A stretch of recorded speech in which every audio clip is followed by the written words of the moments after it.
हमार नाम श्री चुनाराम माहातो हुजूर। साकिन गड़गड़िया लाला, थाना बरहाडांगा। জেলাটা তো ভুলে গেছি, মনে হচ্ছে নাই। টুকু জৌরে বলিবে হুজুর, একেবারেই কালা নাই, তবে টুকুচের আর কালা বঠি। কি বললে হুজুর? বাপের নাম ঈশ্বর অধর মাহাতো। কবে মরে ভূত হয়ে গেছে? মডল ঘরের জমিনটা আমার ঠাকুর দাদাই ভাগে চাষ করত। বাপের ঠিনে শুনেছি যে বছর জুরি পাইল, মডলরা ব্যস্ত বিনতি করে বলল, দেখ ধরা, জরিপের অফিসার আমিন আইলে বলবিস যে মডল বাবুরাই চাষ খরচা দেয়, আমি মুনিশের লেখেন খাইটে চাষাবাদ করে দিই। জমিনের চাষটা বাবুদেরই বটে, আমি দেখাশোনা করি চাষ বেহারার লেখেন। তো ই দলের উ দলের লিডার গিলা ফাঁকে ঝুঁকে আইসে বাপকে ফুসফুসানি মন্তর দিত। বাপ বলত, ধুর হে, পরের বাপকে বাপ বলব নাই। আমি তখন গাঁয়ের তেতল তলের পাঠশালায় পড়ি হুজুর। কর, খল, ঘট, জল, ভাগ চাষের কথা নাই বুঝতে পারি। জ্ঞান হইতে বুঝলি আমার বাপ লোকটা বেদম বকা ছিল। করমা ধরম কইতে কইতেই নাই খাতে পায়ে মরে গেল। মূল্য তো সিরহাইল, আমার কাঁধে জোয়াল পড়ল। মডল ঘরে হামকে ডাকি লিয়ে বলল, কিরে চুনা, বাপ ঠাকুর দাদার লেখেন উজা রাস্তায় চলবিস তো? আমি না জবাবি হয়ে গেলি। খানিকক্ষণ থিতায় সুক্তি জবাব দিলি, তোমরা ঠিক থাকলে হামও ঠিক রইব। লোকে জন শুনছি হালে হালে একটা নতুন আইন হয়েছে, মালিকের 1 ভাগ আর চাষির 3 ভাগ।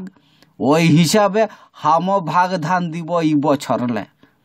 মডল বাবুর আগে গড়গড়ায় ভুয়া বিলাইটার লেখেন বাইরে গেল।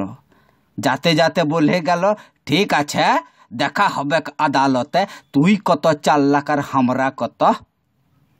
পেটে দানা নাই, পিছাই টেনা নাই, তবুও ফি বছর ওদের ভাগ ধান মাইপে দিয়েছি হুজুর, 1 পায়ও বাকি রাখি নাই।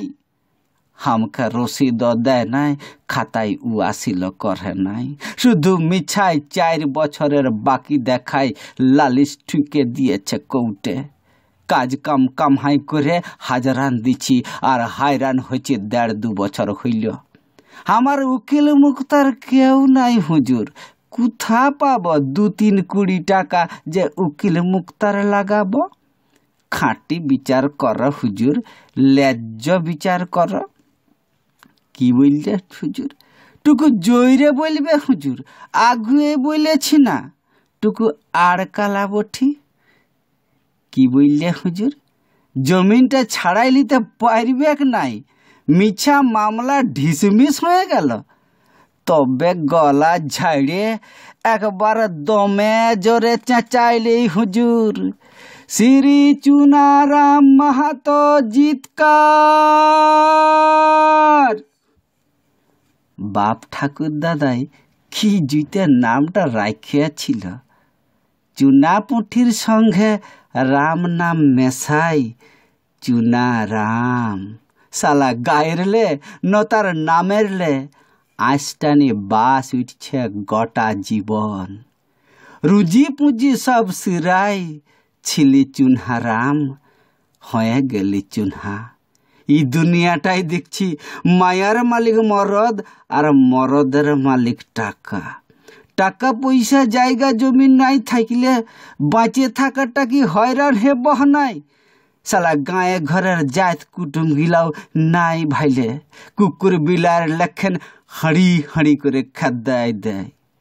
কুসুমের কথাই বলল, 1 ছটরলে উঠা বসা ঘষা পেশা করে ভালোবাসা হইল। দেখে দেখে বাড়ালি, রাইতে কতবার স্বপ্নালি। তার কিনা বিহা হয়ে গেল ঢের দূরে বড় লোকের ঘরে। কুসুমির বাপে বলল, নাই নাই, চুনার সঙ্গে বিটির বিহা দিব নাই, উয়ার চাল চুলা কিচ্ছুই নাই, বিটি ছানাটাকে লোদের জলে ভাসাই দিতে নাই পারিব। ঠিকই তো বলেছে কুসুমের বাপে, আমার খুঁকড়া বাঁধা দড়িও নাই, পরের বিটিকে খাবাবো পরহাব কি। সেদিনলে ছাতির ভিতরে আগুন হদকিছে তো হদকিছেই, চুইছে কি তোরা আর থানায় পাবিস? মনের আগুন মনেই সলগিছে। রাইতেটুকু সুস্থি ঘুমাতে পারি নাই। দেশে কি মশার উৎপাত হয়েছে হে? সালা মশাই কি আর মানুষও বাছে? রগা ভগা যেমনই হোক, ফাঁক পাইলে রকত চুষে নিয়ে পেট ঢিল করে ভন ভনায় উড়ে পালায়। 1.5 দিন বাদে একদিন আজকা দেখা হয়ে গেল কুসুমের সঙ্গে। শ্বশুর ঘরলে বাপের ঘরে আইসেছে। কলে একটা পদ্ম ফুলের লেখেন বেটা ছানা। আমার দিকে আঙুল বাড়াই দেখাই দিছে, হা দেখ না রে বাবু, তোর আর একটা মামা। ভালোবাসা ভেস্তাই গেলে যার বাপ হবার কথা সে মামা হয়ে যায়। হায় রে কপাল, আমি কি ঘোড়ায় চইব? ঘোড়া আমার পিঠেই চইঘে বইছিল। শিল নড়াই কপালটাকে ঠুকে ফাটাই দিতে মন হয়, আর রাগে গড়গড়ায় গলা ফাটাই ভগবানকে ডাকতে মন করে, ও ভগা ভগা হে, কণ্ঠিনে লুকালি হামারে ডরে। লাগাল পাইলে একেই চোটে অদরাইন দিব ভৈকলা ঠকানো মাথাটা।